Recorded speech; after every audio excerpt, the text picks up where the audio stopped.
right from the start, the Riggys standard for me was more to do with customer service, empathy, and just respect for what these guys need and what they haven't been given. You look at our lots and you look at our gate operations, it probably looks like overkill, but it accounts for every single trailer that would ever come through our yard. And the peace of mind I get knowing that our gate will open and close when it's supposed to is extremely valuable to us. We've got a trucker's lounge. So these guys are getting free showers, free laundry.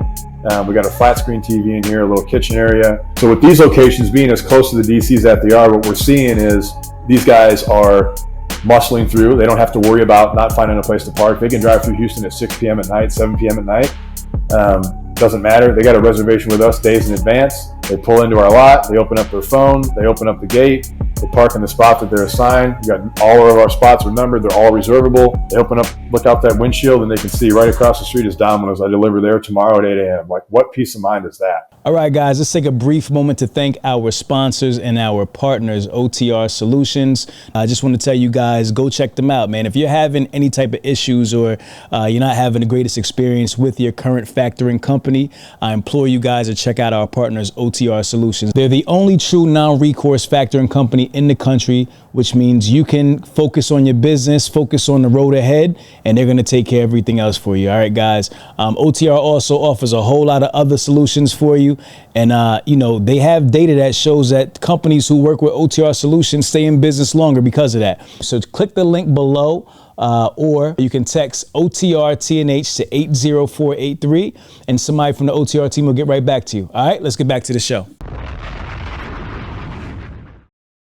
Hustle fam, we are back with another amazing episode. And today I'm joined by a very special guest, Mr. David Olson, co-founder of Riggys.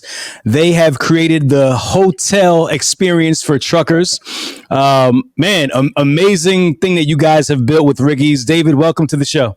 Yeah, thanks, Rahmel. Been watching y'all from afar and super excited to be on, man. You guys are pumping out content left and right, so I'm thrilled to be able to join you. I love it, man. So before we get into it, where are you guys located? Tell me a little bit about Riggys before we kind of get into your story and why you guys built Riggys. Yeah, so we're a Houston-based company. Currently got 6 locations. We're in Memphis, Dallas, San Antonio, and then obviously here in Houston. Just slowly starting to aggregate these lots, develop these yards throughout the Southeast. Figured we'd start in our own backyard first and kind of figure out the ins and outs of the business and fine tune our processes and specifications. And it's been going great so far. So Memphis being our first location out of the state.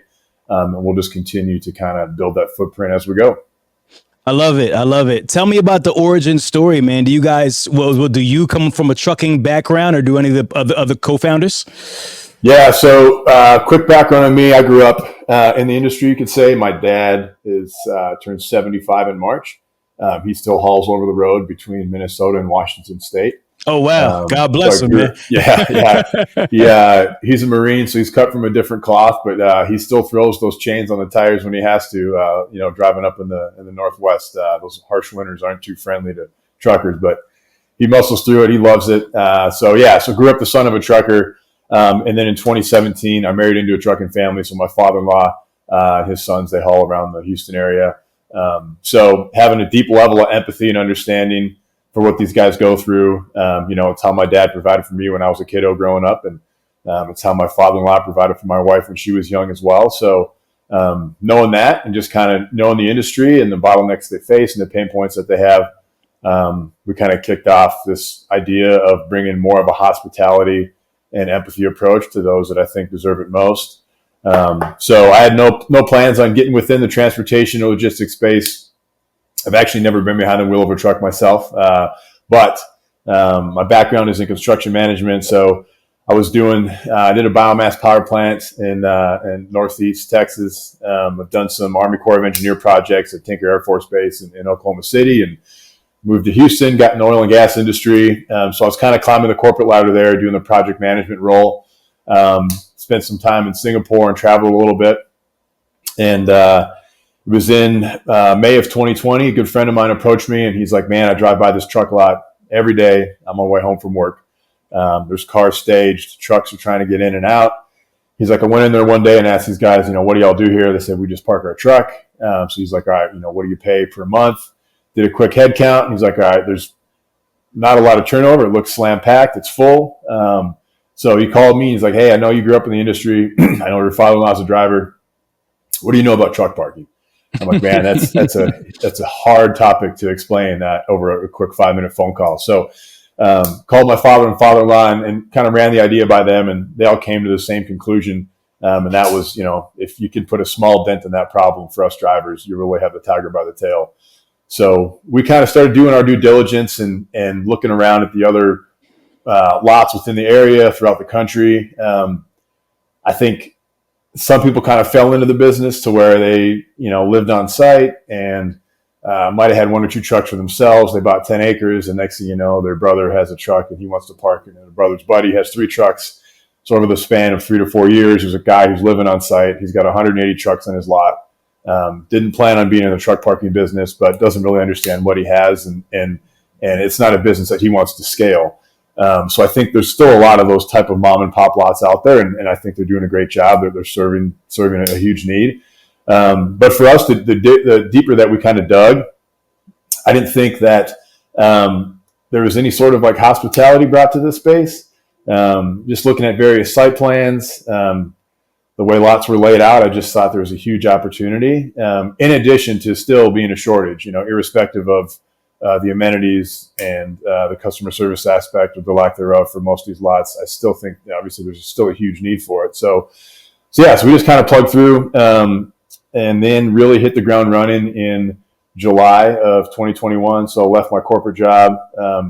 Traded in my golf polos and dress slacks for a pair of Carhartts and Tacova work boots, and I haven't looked back since. Business owners are used to wearing many hats, but accountant should not be one of them. Receipts, payroll, taxes, 1099s, insurance, bookkeeping, it's time to get your back office off your back. You can consolidate your financial operations into one flat monthly plan that takes care of all of your accounting, payroll, and tax needs. Meet TRANSPOCFO, powered by VENNING, a full-service CPA and business advisor, helping companies like yours save time, money, and headaches. Hate math? We love it and have been doing this since 1978. We manage your entire financial operating system and provide you with a single point of contact, saving you time and money so you can get out of the back office and back to business.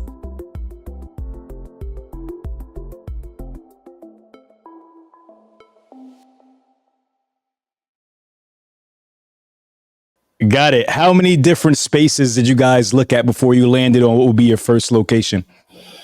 Yeah, I mean, we probably spent a good like 6 to 9 months really diving into the industry and just really understanding, reading all the DOT studies, all this, the same statistics from the FMCSA and ATRI and that we've probably all heard of, the number of parking spots per 11 drivers and going back to some of these DOT studies in the 90s, early 2000s.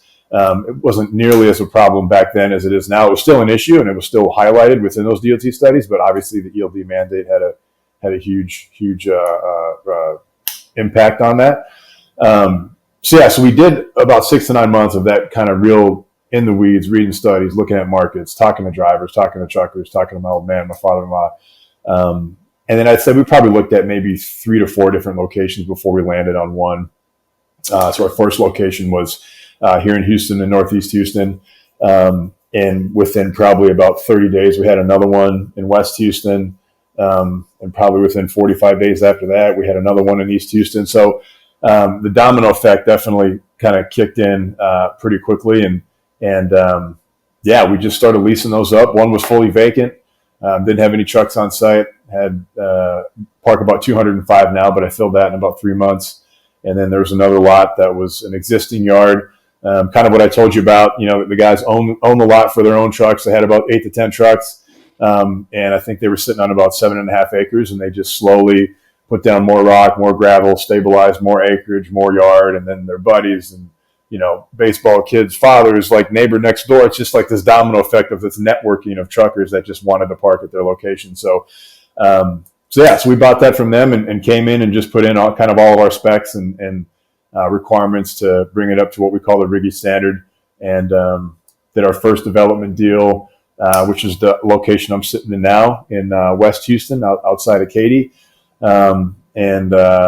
Yeah, it's been great. I mean, this location's good. It's we consider it a Class A lot, which, we'll probably get into the difference between Class A and Class B, but Sure. But it's been great. And then slowly but surely started looking outside the state and outside of our own market. So got our lot up and going in Dallas, and we'll have one in San Antonio that should open within the next probably day or so. And then Memphis has been open for about a month. Got it. When you were doing your research in that, in those initial, the initial research phase, what stood out to you to let you know that this would be a viable business? I think it was primarily just the repetitiveness of the studies, and that nobody seemingly was doing anything about it. I think I think from an outsider looking in, if you don't really understand the psychology of a trucker and just what it takes to actually develop and operate a lot, it's probably not a sexy real estate class. At least it wasn't at one point. Now everybody's getting into iOS. It's everyone's talking about it. And truck parking is just it's a small percentage of the overall iOS industry. There's so many different ways you can get in: cross docks, DCs, construction storage, all sorts of things. But I just think it was the repetitiveness of these studies and basically coming to the same conclusion. And you look year over year as these studies are performed, and you're realizing, okay, I've read a handful for the state of Florida and Texas and Tennessee and Georgia, and the more you read, the worse the problem gets. So no one's trying to really make an impact. So we kind of looked at that as just a huge opportunity as well. And then I think a lot of it too is just flat out boots on the ground, walking around, going in the various yards, walking in these lots, talking to these guys, realizing that they're all slam packed. The on and off ramps are slammed. The truck stops are slammed. So in addition to more of the data approach from what the studies were revealing to us, there was a very, very heavy emphasis on driving around, getting out of the truck, looking at the yards and the lots, and talking to truckers as well.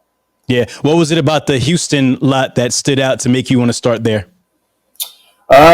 Just density. I mean, and looking at FMCSA, some of the data they have, I think at the time, Texas was like maybe two or three in the nation for the most incoming CDL Class 8 drivers in the country. So you had a ton of just cargo and traffic and incoming new drivers coming up within the space. So we knew it was a hotbed for trucking, and getting down more granular into where the truckers reside and kind of where their inbound and outbound loads are, looking at their flow band maps, where the bottlenecks are.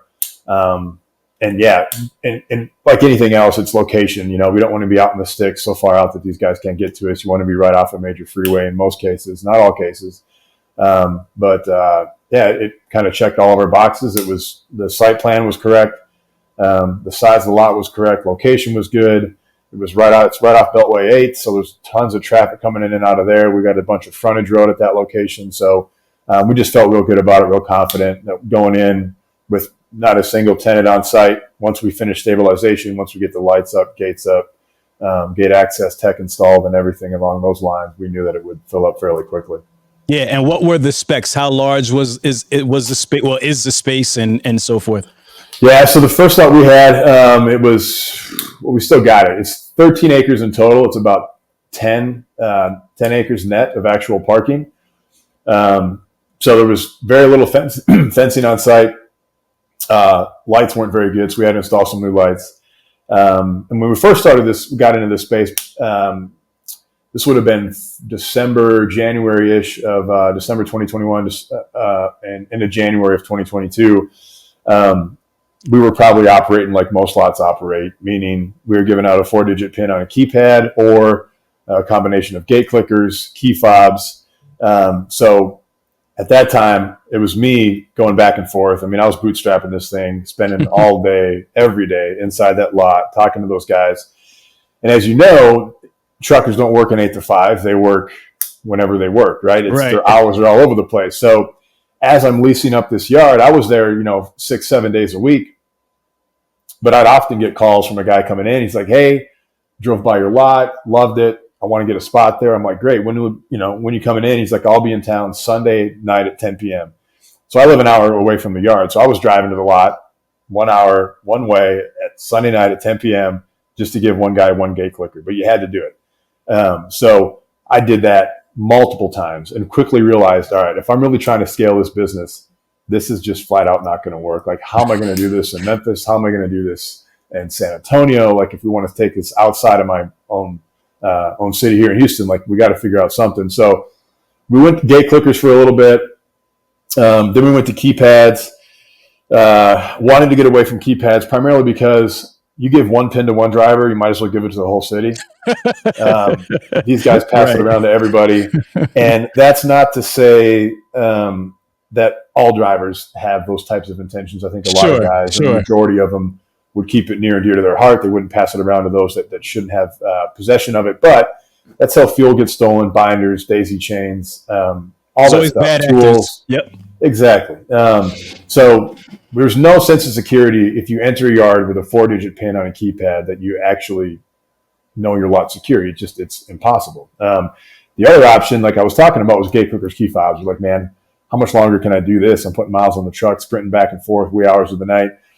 So we started looking at all sorts of different car parking management platforms. I probably talked to a dozen, and they're like, we manage, 100,000 cars, 300,000 cars through all these different parking garages in Chicago and New York and all these major cities. And they're like, we've seen it all, everything you can imagine with how vehicles park and ingress and egress. Like, we got the technology for it. So I jump on a call with them, and it was just this domino effect. I'm like, all right, so let me tell you how a truck lot actually operates. We'd get 5 minutes into me explaining it, and they're like, yeah, we don't do that. I'm like, oh man, well, what would it cost us for you to implement that? Well, about $100,000 in a 6-month window. I'm like, that's not happening. So we were beating our heads against the wall for a while, and it was just very frustrating. We used easy storage solutions, which is probably what 80% of this industry is still using. And then through a roundabout way, I got introduced to a gentleman by the name of Adrian Rodriguez, and he's the founder of a company called Truck Bays. And it was a slam dunk for us. So quick background on him. Him and his uncle built a yard in Miami. And this was pre-2009, 2008. So they built this thing from the ground up. You fast forward to 2018, it's 50 acres loaded with trucks, 1,300 trucks, a wait list a mile long. They sell it free and clear for about $38 million. So there was an article that came out during my due diligence period that I was mentioning earlier that highlighted this lot, and it said, is truck parking the next real estate boom? So I remember reading this article in 2020, 2019, around that time frame. It was published in 2019. Sorry, I read it in 2020. So you fast forward to January of 2022, spring of 2022. I get introduced to Adrian. I'm seeing this email come back and forth. He's like, yeah, me and my uncle built this lot in Miami. I'm like, there's no way this is the same guy. This is like the article that I think put truck parking on the map, Right. So I immediately picked up the phone. I'm like, hey, did you and your uncle happen to sell a truck lot to a private equity firm out of Chicago in 2019? He's like, yeah, that was us. I'm like, dude, you're like the godfather of truck parking. Like, this is crazy. So I said, so tell me about this tech that you're building with lot management and gate access. And he's like, yeah, we've sold the lot.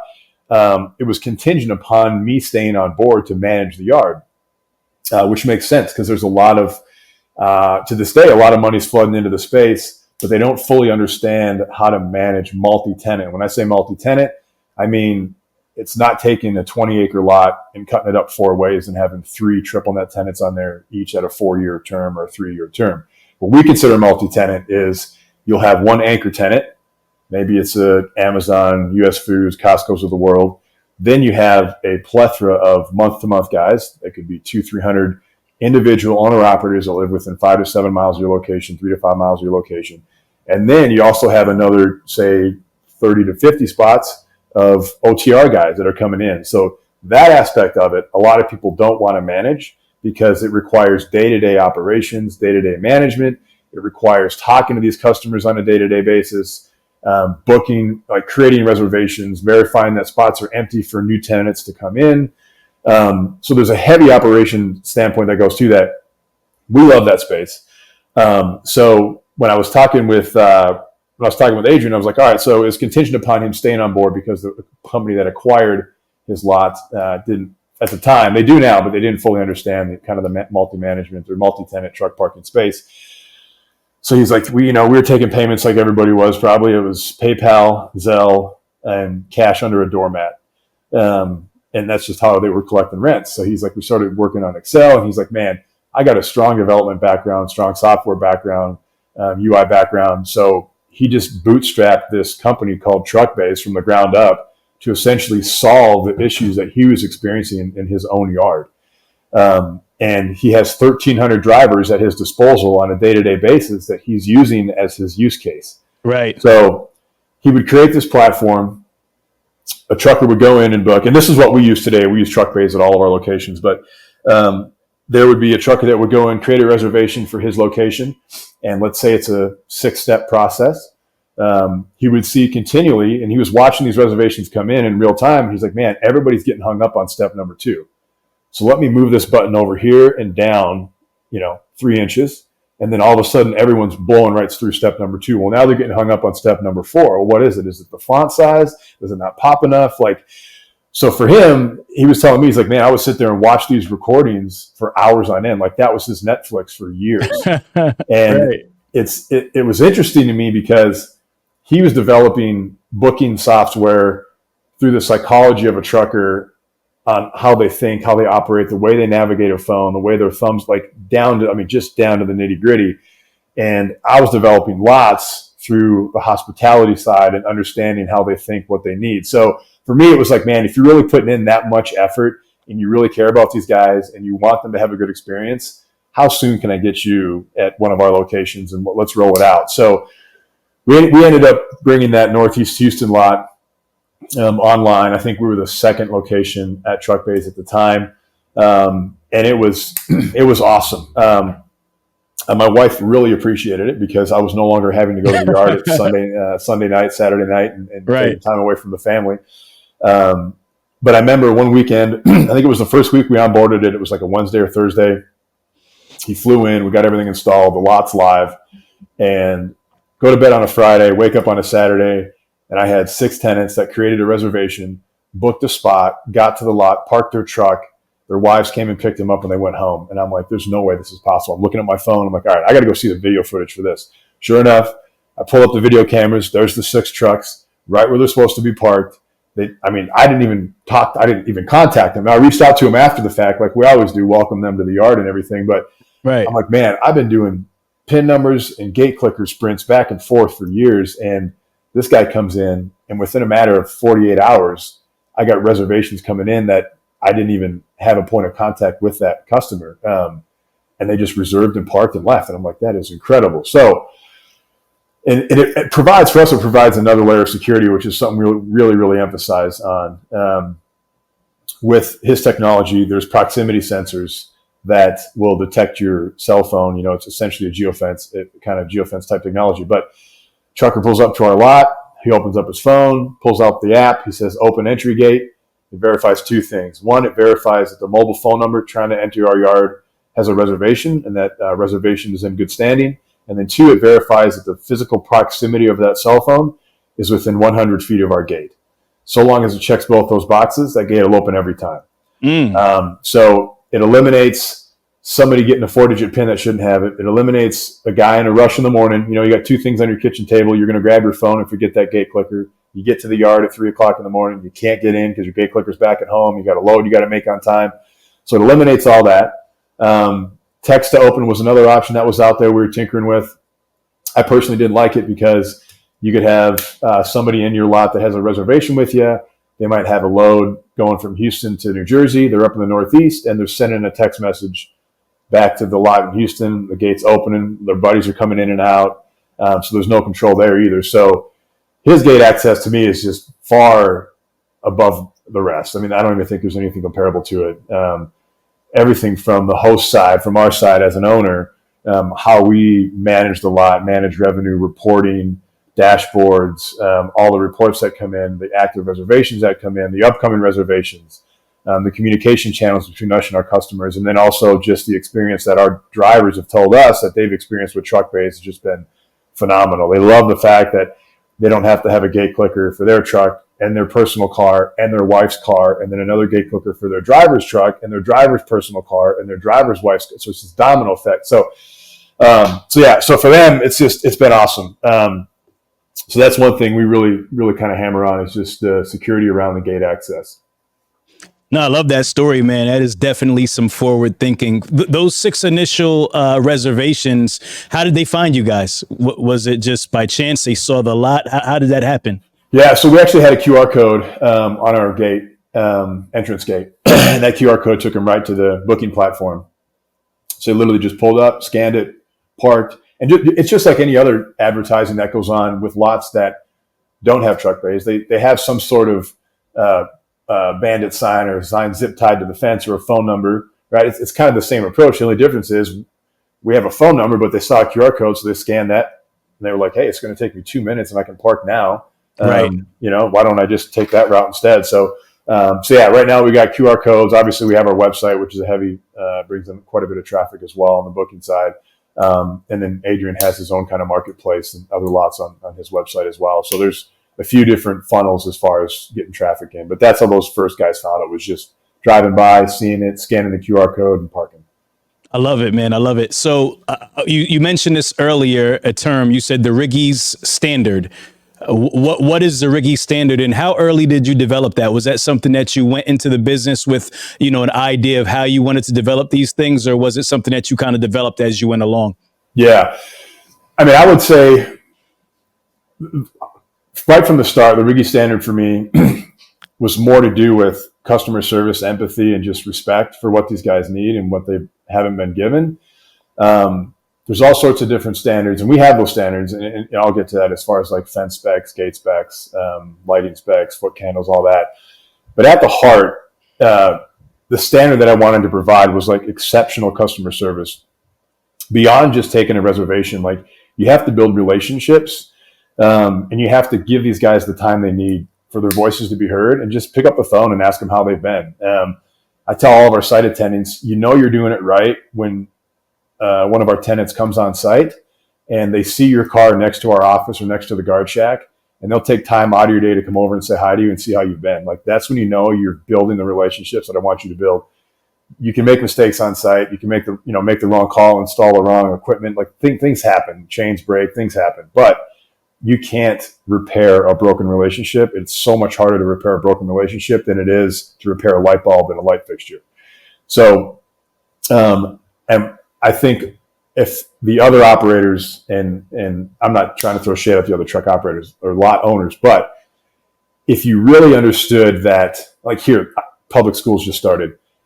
Somewhere there was a father out there in his truck or a mother in her truck, and they probably missed their child's first day of school because you needed a Yeti, or you needed a new mouse, or a new cell phone or something. Right. So these guys are out missing T-ball games, or missing first day of school, or missing birthdays. Just so we can have the clothes on our backs, so we can have the chairs that we sit in.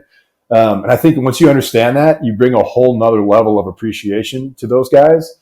When they're driving between Florida and Texas, I tell all of our admins, hey, if you get these guys on the phone and they're a little bit short with you, it's okay. You have no idea how many times these guys were brake checked and probably flipped off on their drive to the lot. Like that's horrible if they have to experience that. So the standard at its heart is empathy, customer service, appreciation.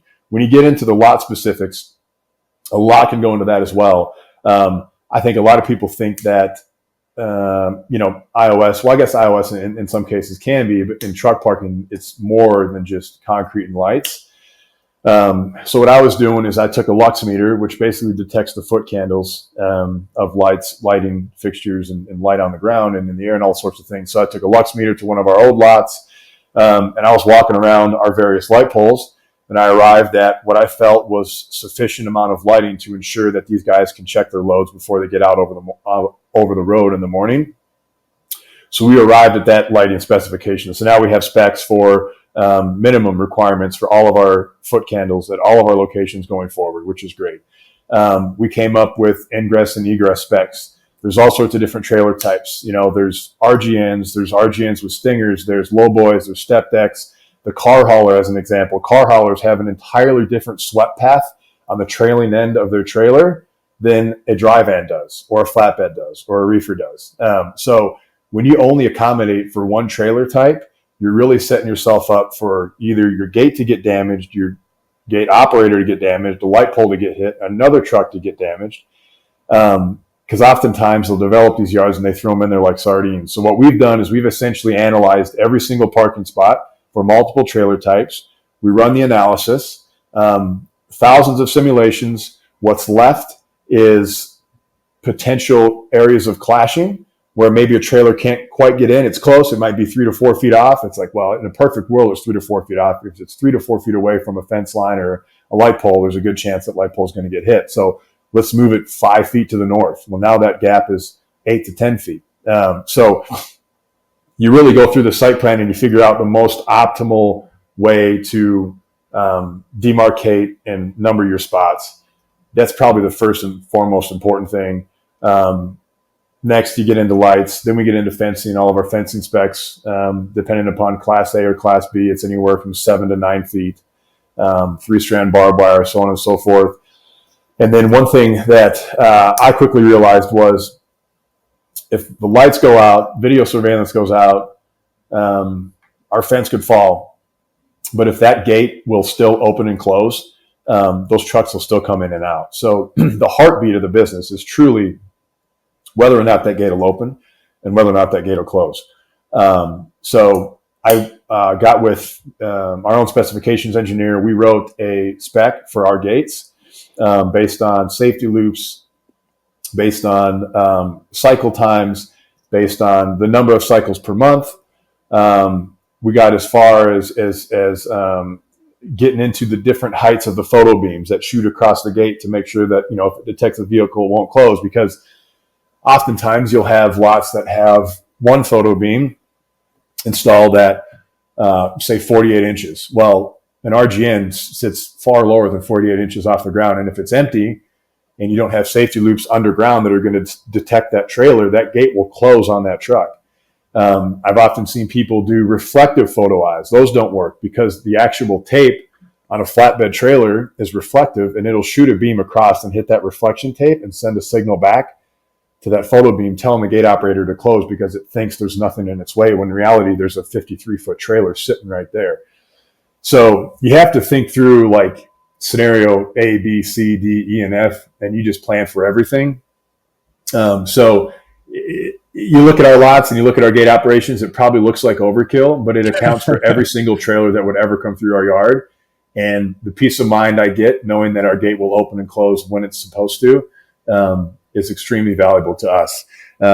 In addition to that, we got video surveillance. We don't do DVRs like the traditional video surveillance is just recorded onto a DVR. The downside there is if you get somebody that jumps your fence or cuts through your gate or whatever, by the time you realize that happened, it's probably 6, 7 in the morning. Say they broke into your lot at 2 o'clock. Well, that guy's 4 to 6 hours over the road. He's probably in another state by now with whatever it is that he stole from you. So that kind of defeats the purpose. So what we've done is we got video monitoring at all of our locations. And specifically, we set up a perimeter about 7 to 10 feet throughout the entire lot, in addition to everything inside the lot being monitored. But we do the perimeter because if we get anything that will break that plane of sight, say 7 to 10 feet, it sets off a silent alarm. Our monitoring team, and by monitoring, I mean a warm body in a chair watching 56 eyes in the sky. They'll look at it in real time. They'll say, oh, it's a raccoon, stray deer, false alarm. If we got loitering or it's a guy in a ski mask and a set of bolt cutters, obviously that's a huge problem. So all of our alarms on site will sound simultaneously. Pre-recorded voice comes over the intercom, and then they will contact the Harris County Sheriff's Department, Fort Bend, whatever county we reside in.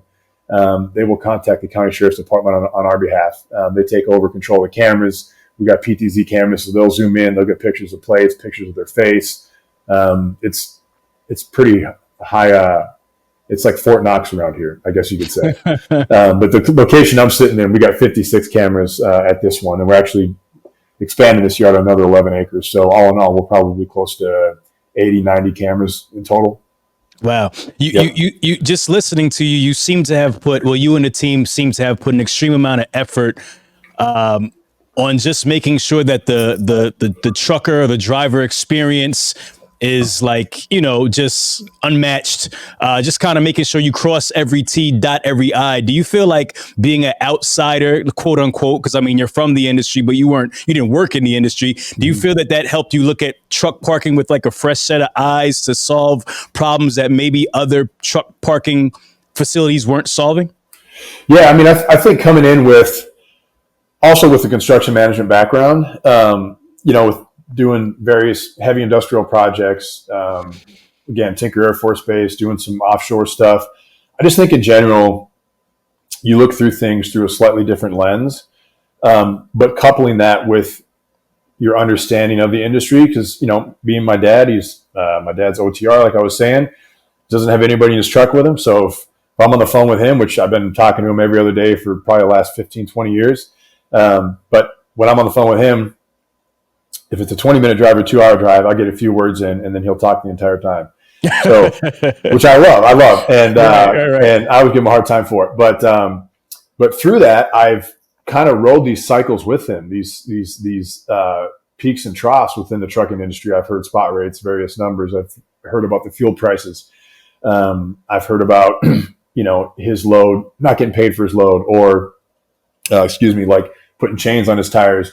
Parking at a truck stop, this parking spot's only this wide, it should be this deep, and like, look, all these light poles, they're all angled at 45 degrees now because every truck backed in and like hit this light pole. The concrete silos that the light pole sits on weren't tall enough. So oddly enough, I guess over the period of 15 to 20 years, I was slowly downloading this info throughout multiple conversations. I mean, I couldn't tell you how many hours, but I implemented that with my understanding of construction management and project management, and married those two things together. I truly think like the Lord called me to do this, understanding my background in construction and empathy for truckers, and putting those two things together. And Riggys was kind of the result of that. But I do think it helped. And just always thinking, if you don't think it'll happen, it'll probably happen. So if you don't think a truck will hit this, he'll probably hit it. And that's not to say full blame is on the driver. I think a lot of the streets and light poles and various forms of ingress and egress throughout different DCs and truck stops and just, places these guys park aren't designed with the trucker in mind, or designed how they actually drive and how they actually operate. So you got to be very, very detailed when putting a site plan together. I've seen, some of the industry standard was saying, well, let's put you typically have a sonotube, a concrete column, if you will, that the light pole will sit on top of. So oftentimes I'd see them like 2 feet or 3 feet high. Well, if you got a trailer or a chassis that sits 4 feet off the ground, that 3-foot sonotube doesn't do anything now. That truck's going to back right into that light pole, and it renders it useless. So there's little things like that that people don't take into consideration. Another big thing is like the offset. Not all trailers have a 6-foot offset from the rear dual. Some it's 10 feet 6 inches. Some it's 3 feet. Different trailer types have different offsets. Some are tandem, some are not. So you have to really, really have a full understanding of just the different trailer types, the industries, the psychology of the trucker, and then I think a strong background in construction definitely doesn't hurt. For sure. And you scaled rather quickly after you erected the first location. You said you opened the second location. How long afterwards? I mean, that was probably 30 days. We had it under contract. 30 days under contract. Quick. So tell me about that, and what lessons did you learn from the first location that you were able to implement into the second location and then moving there forward? Yeah, so the first one we had in Northeast Houston, that one was kind of vacant. So there wasn't a whole lot of, I mean, there was definitely some lessons learned, but I would say the two lots were so close together that you didn't have a full grip on the lessons learned to carry one over into the other. They just kind of married your mistakes together. Okay. So the second lot that we bought, that was an existing yard. That was very, very much a challenge. None of those spots were demarcated. None of them were numbered. Some guys were paying $50 a month. Some were paying $150. Some weren't paying anything, and they've been there for 3 months, and they're just parking there. The landowner didn't know it. So when we showed up, there was about 130 to 140 trucks on site. To the naked eye, it looked fully occupied, slam packed. Barely enough room to fit a motorcycle at this point. It just looked full to the brim. But when we did our site plan, I put a site plan together, looked at it. I'm like, this thing could comfortably fit 180 trucks. Why is it only at 130? And the closer you look, not every truck's parking straight. They don't have demarcated lanes. They're not parking at 90 degrees. Some are parking at 45. Well, if this guy parks at an angle, so does the next guy, and so does the next guy. And it's just this domino effect to where the guy at the very end likely gets pinched out. So the challenge there was trying to get these spots demarcated while still maintaining a active business. So what I mean by that is you got 140 trucks on site. At any one point, in a perfect world, you would tell them all to leave. You demarcate all the spots and then have them all come back. But that's not the approach we wanted to take. Because if we tell them to leave, where are they going to go? The truck parking problem is we're just making it worse. So we had to keep those guys on site. It was very much a cat and mouse game. It was, all right, that truck left, sprint out there, throw down our demarcation strips, put in a numbered spot, come back, wait for the next guy, wait for the next guy, wait for the next guy. You just got to wait for these guys to come in and out so you can jump in right behind them and get everything laid out properly. And that was a pretty big lift. Again, the one in Northeast Houston, when it had no trucks, when it's empty, you put in your demarcation lines, you numbered spots, and you just start filling them in, one by one by one. And I would say both those lots kind of came online around the same time with truck bays, so there wasn't really a whole lot of lessons learned, I would say, as far as gate access is concerned. But a lot of it was just around various lighting fixtures. Some of the lots that we bought had lights on site, so we had to beef those up a little bit. We did a geotech, which is I would always encourage everybody to do. I think some people will throw 3 inches of gravel on top of grass and then they'll fill it full of trucks and you get 1 inch of rain that comes through and every truck is sank up to its fuel tank because you didn't fully stabilize the ground beneath. So you got to make sure the surface you're parking on is suitable for truck parking. And then after that, we quickly realized, it was kind of a bigger play at hand, other than the wouldn't consider a mom and pop, but we consider those two lots, the ones I told you about, those would be our Class B yards. We quickly realized there's likely an opportunity for a Class A lot. So think of Class B, crushed concrete, asphalt millings, same security, same lights, same fencing, same gate. The difference is what we consider a Class B lot, it's tailored more towards the guys that live within 3 to 5 miles of that location. So they'll have a dumpster. We'll have a couple dumpsters on site, porta-john, maybe some vending if needed. But that's kind of a Class B model. So those guys might have a haul between Houston and San Antonio and back. Maybe they make that route twice, and that's their daily route. Or maybe they go between here and Dallas twice, and that's their daily route. And they're home more often than not. Class A yards are a little different. So our Class A lots, we still got the same cameras, same lights, same fence, same gate specs. The main difference is Class A is oftentimes surrounded by Class A industrial. So the location I'm sitting in now, we're surrounded by about 24 to 26 million square feet of distribution. Tesla just built a 500,000 square foot facility, less than a third of a mile from here. Amazon's leasing 400 spots from us at this location. So our Class A yards, they're fully paved, 7 to 8 inch concrete, depending upon what the geotech says, what the soils report comes back as. And Class A lots tailored more towards the U.S. Foods of the world, the Costco's, the Amazon, Goya's, Rooms to Go, that sort of stuff, or those sorts of carriers. And then we'll also have monthly tenants in here as well. The monthly guys also live local. They live within 3 to 5 miles of the location.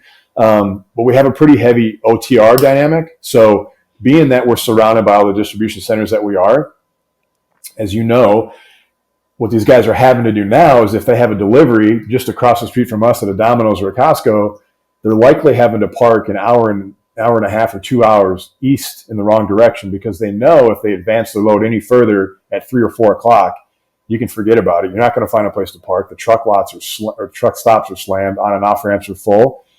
If they time out while they're trying to get close to where their delivery is the next morning, they might have to resort to parking somewhere they shouldn't. That can be a fine. They could be towed. So what these drivers are doing currently, these OTR guys, is they're having to cut their 11-hour drive time short by anywhere from 1 to 2 hours, just because they know there's no parking if they advance any further. My dad does it all the time. He'll stop just east of Seattle. He delivers at a Costco out there. He knows that if he pushes that truck any more further than where he is now, at some random truck stop at 3 p.m. in the afternoon, if I push it any further, I'm not going to find a place to park. So I might as well just call it a day. It sucks. I just lost an hour and a half of drive time. I'll wake up in the morning, start my ELD, and then that now cuts into his next day's drive time. So it's just this domino effect. So with these locations being as close to the DCs that they are, what we're seeing is these guys are muscling through. They don't have to worry about not finding a place to park. They can drive through Houston at 6 p.m. at night, 7 p.m. at night. Doesn't matter. They got a reservation with us days in advance. They pull into our lot. They open up their phone. They open up the gate. They park in the spot that they're assigned. We got all of our spots are numbered. They're all reservable. They park in their spot. Man, they throw that truck and park. They open up, look out that windshield, and they can see right across the street is Domino's. I deliver there tomorrow at 8 a.m. Like, what peace of mind is that? Yeah. And yeah, it's $25 to park, but at our Class A yards, we got a trucker's lounge. So these guys are getting free showers, free laundry. We got a flat screen TV in here, a little kitchen area. So oftentimes what they'll do, they'll come in, park, do some laundry, take a hot shower, order some Uber Eats. They'll sit in our lounge, watch reruns of Seinfeld or whatever they want to watch. And they'll just hang out for 3 to 4 hours before they go to their truck and call it a night. And I think when you get into developing a Class A yard, you have to start, and especially when you get into charging nightly parking, $25 a night, you got to start offering amenities that make sense. I know a lot of the truck stops, they're charging anywhere from, $16 to $20, $22 for a shower. I will say they do have reward systems to where if you get a fuel, you fill up your tank, you get a free shower. So there is a perk there. There's others that require kind of this like snowball buildup of rewards. And this is just the feedback I'm getting from the driver. So we pull all the guys that come in. Sure. But they're like, yeah, it might take me 2 weeks or a week and a half to get to enough points to where I have a free shower. I really don't want to wait a week and a half to take a shower. So I'm being forced to spend that money and spend that 18 to $20. And they're like, wow, I'm there. I might as well do some laundry. Well, there's another $9 bill. I mean, $9 out the window. So he's like, man, we're coming here. We got a free shower, free laundry. It's an absolute no-brainer for them. And it extends their drive time so they don't have to cut their drive time short. They're parked right next door to where their delivery needs to be. And they love it. The level of security that we have, it's fully paved. So, I mean, it looks like a football field at night. I mean, you could do open heart surgery in the center of our lot. It is extremely bright. And I just think it's peace of mind for these guys, knowing that they can book 3 to 4 days a week, 2 weeks, 3 weeks in advance from when they're going to arrive, and they pull in and there's spots there waiting for them, and I'm often here to greet them. So it's been awesome. No, I love that, man. How much of an investment is like all that additional hospitality and stuff that you guys are kind of putting into these places? Yeah, I mean, it obviously varies per market. The cost of putting in a 1,200, 1,500 square foot trucker's lounge in Memphis is significantly cheaper than doing a 1,500, 2,000 square foot lounge here in Houston. It really does depend upon the market that you're in. But we definitely don't skimp on quality. That's for certain. I mean, the insides of these showers and the backsplash, hate to admit it, it's nicer than the shower I have at my house. It is like a Marriott. It's like a Ritz-Carlton inside there. So yeah, there's no real like magic formula, thumb number, or like rule of thumb you can come up with as far as like price per square foot, because it's very, very, very market dependent. And I think that's for anything too. Same thing just for what you can charge for truck parking is market dependent. The cost of concrete, not so much market dependent. But a lot of the labor force that goes into building these things is usually market dependent. Got it. Can you just go over your pricing, model and structure for, the truckers who are listening, who are interested? What are the different ways to park at Riggys? Yeah, so easiest way, you go to Riggys.com,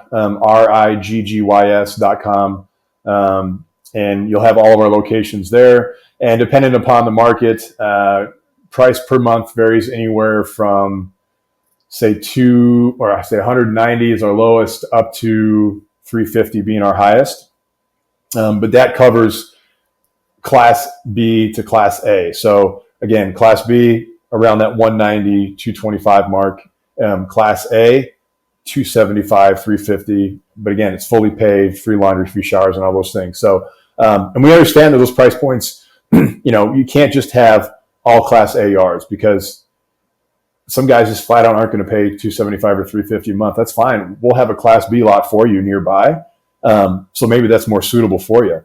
And outside of having the lounge, the amenities are the exact same. Typically, the guys in a Class B lot, like I said, they live local. Even if we had a lounge, they wouldn't use it. They'd rather park their truck and go home. They'd rather shower in their house, do laundry in their house, crack a beer with dinner. Like, they don't want to hang out inside the lot any longer than they have to. But those that don't have an option, the OTR guys that have to stay here because they have a delivery the next morning, those are the guys that these Class A lots are really tailored for. But and across the board on the daily pricing, $25 a night. And Class B lots, again, don't have a lounge. Class A lots do. However, daily is just it's 25 plus tax. Of course, Uncle Sam always has to get his. But yeah, $25 across the board at all of our locations. Got it. And as we look into the future, you guys are growing very fast. What other locations or areas are you looking to grow into? What's kind of like the 2 to 5 year plan for Riggys? Yeah, I mean, continue to build density where it makes sense. Continue to really emphasize the hospitality side of the business. I think our next 2 locations will probably be in the San Antonio market. We'll get 2 more going up in Dallas. Continue to look in Memphis. And, we don't want to plant just one flag in one market. You don't want to have just one Class A lot that only tailors to a specific type of truck. We want to have Class A and Class B at all of our locations. Yeah, and in addition to that, I mean, we've had some great meetings and some good sit downs with some PE firms that have came into the space, and they said, hey, we see the demand for truck parking. We've built, hundreds of millions of square feet or X amount of millions of square feet of distribution. We don't understand the trucker. We don't understand the ins and outs of the different trailer types and the psychology and what these guys need, but you guys do. If we were to develop this lot, would you manage it for us? Would you plant a Riggys flag? The answer is yes, we will, so long as it meets the Riggys standard. I'm very strict on that. I'm not going to skimp on that, because whether you book at a Riggys in Houston, it needs to be the exact same experience as a Riggys in Memphis, exact same one in San Antonio. It's the same backsplash, the same faucets, the same shower head. It's got to have the same look, touch, and feel as every location across the board. So we got to make sure that we maintain those standards. But I think our immediate need would be building saturation in San Antonio and Dallas, and then again, partnering with some groups and other markets, family offices that have some development experience, whether it be Charlotte or Miami or Atlanta. That's another way that we see an avenue to scale. So we've had some good conversations and some good sit downs, and I think there'll be some announcements coming soon, hopefully. So it's been great. Got it. I love it. So just on a personal note, just as an entrepreneur, you left your corporate job, you had an amazing career, just kind of transitioning, man. What are some, I guess, advice that you'd give to other entrepreneurs and people looking to just kind of, create something or solve problems such as you're doing with Riggys, just kind of like, from your own journey, just give some entrepreneurial advice. Yeah, I think, I was looking for kind of this entrepreneurial path before truck parking kind of, showed up or presented itself on my lap, I guess. But I looked at buying an asphalt company at one point, looked at buying a truck and leasing it. A couple different things I've looked at getting into. I think everyone's looked at buying multifamily real estate. Everyone's looking to buy, single family real estate homes and doing house flips. And I flipped the house with a buddy of mine. It was really good, but it just didn't fulfill me, I guess you could say. So I think if you're an entrepreneur out there trying to take a step, you got to figure out what motivates you and like what makes your heart tick for me, I found out I have a very, very servant heart, and have a deep level of empathy for those that I feel that just deserve it but don't get it. So I think you got to go where your heart's at. I would not take a jump for an opportunity to be an entrepreneur because you see dollar signs. The money will come so long as you love the people you're serving and you put the people you're serving first before you put the competitors. So the thing I often tell people is, I know there's a lot of guys getting into the space, and it means no disrespect to the others, but I'm so focused on my customer, I have no idea what everybody else is doing. I'm just making sure that the experience these guys have is exceptional and it's world-class hospitality at its finest. And I want these guys to experience excellence. So listen to your heart. Don't chase the money. The money will come as long as you do what you love. And there's nothing more I love than having a guy call me at 3:00 in the afternoon and he wants to reserve a spot. And the next thing I know, we've talked for 40 minutes. I know what baseball team his kid plays on. I know his favorite sports team. I know exactly where he's coming from. And that's just people treating people. That's how it should be. So listen to your heart and kind of follow the rudder of your heart, I guess. I love that, man. And honestly, I'll say just in listening to you, the passion definitely shows. I can just tell by, just how passionate you are about solving this problem, the questions that you're asking and how detailed you are in trying to figure this thing out, right? Like something that doesn't seem too complicated. You're getting as meticulous as possible in a very non-complicated thing, or what's seemingly non-complicated. It's like just truck parking, right? But you're getting into the nitty gritty of it, man. So I love that. I love that. Absolutely, man. Well, listen, I appreciate the time and you kind of telling us your origin story. Is there anything else you want to kind of leave the audience with? Just some information, how to find you guys, website, how to connect with you directly. I think that would be great. And then we'll wrap. Yeah. You can follow us on Instagram, TikTok, Facebook, Twitter. I know it's X. I still call it Twitter. I can't kick that. All of our handles are Riggys Parking, Riggys Truck Parking. So you can check us out there. And then obviously our website, riggys.com. It's RIGGYS.com. And if you reach out to us at any one of those channels and address it to me, I can promise you I'll get notified. So I love it, man. The Ritz-Carlton of Truck Parking, man. David Olson, thank you so much. I appreciate you. Truck and Hustle fam, make sure you go check out Riggys.com. Listen, what they've created is amazing. You'll see the pictures. You'll be very impressed with everything they've done over there. And I appreciate you guys reaching out to us and, sharing your story. And I look forward to checking you guys out next time I'm in the Houston area, man. We have our conference there. So I'll definitely be over there to come check you out. Yeah, we will be at that conference. No question, man. Looking forward to meeting you. For sure. Hustle fam, you know what we do around this time. If you smell something burning, it's only a desire. Myself, Mr. David Olson, Riggys, we are out. All right, guys, if you love Truck and Hustle and you love the interviews and the information that we're providing week to week, make sure you like, share, and subscribe to the channel. All right, Hustle fam.